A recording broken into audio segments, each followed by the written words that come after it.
Introducing Mike Tyson.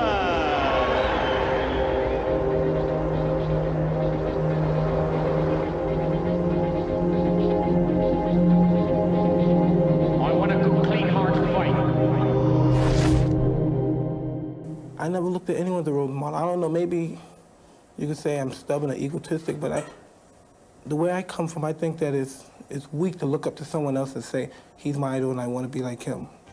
But there is someone Mike Tyson has looked up to for several years. The man who rescued him from the streets, straightened out his life, and taught him everything about boxing. The late Cus D'Amato. D'Amato harnessed Tyson's raw power and honed his skills. But there was more to their relationship than just boxing, as Mike Tyson explains. When you think of my career as a boxer, it's not even a tenth of what Cus D'Amato meant to me or to all other people that he influenced. It was more like the boxing part was just so limited. It was really nothing compared to the humanity we had between one another.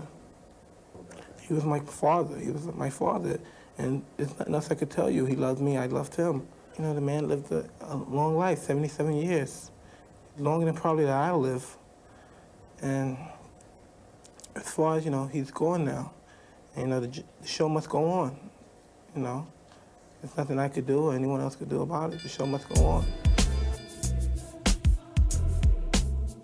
Judges are Billy Graham, Bernie Friedkin, and Eva Shane. Now look at the height difference, at least 6 inches. What does Tyson have to do to get inside? Do you know what that means to Tyson? That means that he has in front of him a very large target. Okay. Scheduled for 10, but don't go away.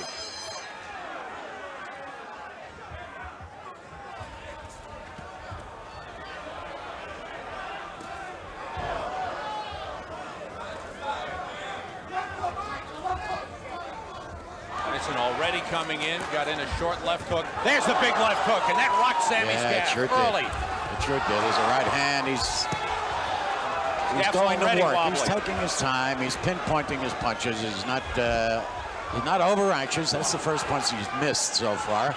Look at the legs. Look at where the power comes from when he bends and gets his body into those punches. You've got to watch this one real close. Blood coming from the nose of Sammy Scaff already. A big left hook got in there. He might have broken his nose already. That's right. It looks bad. Scaff is on the run. Blood just pouring down from the nose of Sammy Scaff. Tyson does not throw wild punches, Sam. Big left hook. And there is Scaff down. 3, 4. The count is 5. For the rest of the 6. The count is 7. This one's over. 9. This one is over. It's all over. He tried to make it. Sammy Scaff tried to get up. His nose is cut. Look at the side of his nose there. He's breathing and nose is just pouring out. I gotta believe he broke his nose with one of those left hooks. I think there might even be a tear on the side of that nose. You didn't keep us very long, or you didn't keep a lot of the folks who came to see you very long. There are a lot of people who say that you are ready right now to fight anybody in the top 10. How do you feel about that? I feel the same also. But the problem is, I only been fighting 9 months, and I'm only 19 years old. I'm fighting now. Someone fighting only 9 months and 19 years old. Now they want me to fight for the title. They want me to fight a contender. That's absurd in boxing business. That's just absurd. Yeah, but you're not the usual heavyweight. You're an unusual heavyweight. So if you think you're ready to fight in the top 10, why are you against it? Because my job is to fight, and my manager's job is to manage. If my manager went in the ring and fight Sammy Scaff, he wouldn't look so well and wouldn't do so well. And I feel the same doing his job. Okay.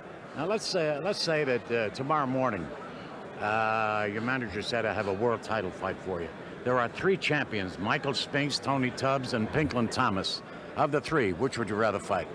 I fight anyone my manager chooses for me to fight, because if he feels confident I could beat him, I feel confident I could beat him also.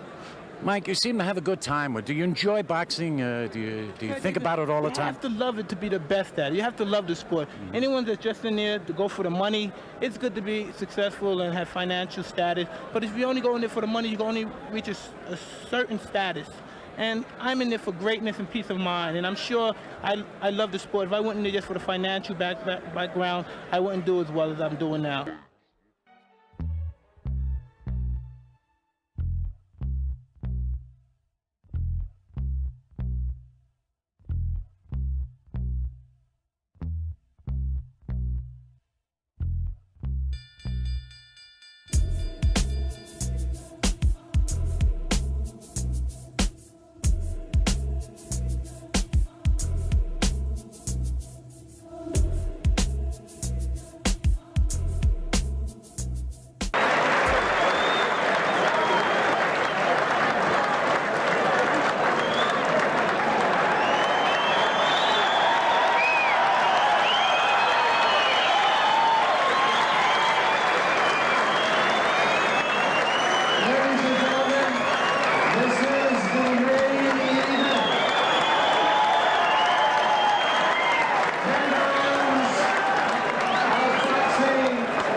frustration during the fight for you? Because, you know, I never get frustrated because I know we have a 10-round limit.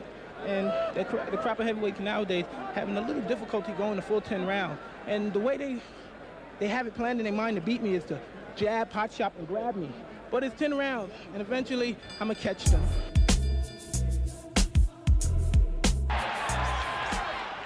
And he's just not going to come in firing, leaving himself open as he was able to do against lesser opponents.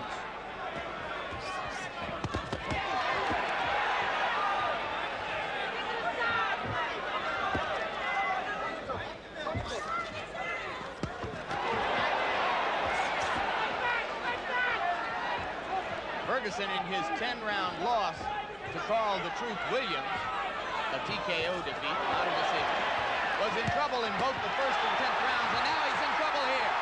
Blood coming out from the nose of Jesse Ferguson, the right uppercut. I think you're absolutely right, Alex. It appeared that the nose of Jesse Ferguson was broken by the brilliant uppercut. Another look. Tyson punching from very close quarters. The obvious punch right here is the uppercut. He turns around, digs right to the body, and then comes straight up with the right uppercut. Tyson has a tendency to turn left-handed. He turned left-handed to land that combination and dropped Ferguson, and I think really just accelerated the pace of the fight, turned the tide, and I don't see how Ferguson can fight much longer in that condition. I went up in his brain. I wanted to go up in his brain. Because I always thought about that punch. I always listen to the doctors on television, and that's my friends, and they say when the nose goes in the brain, the consequences of him getting up right away.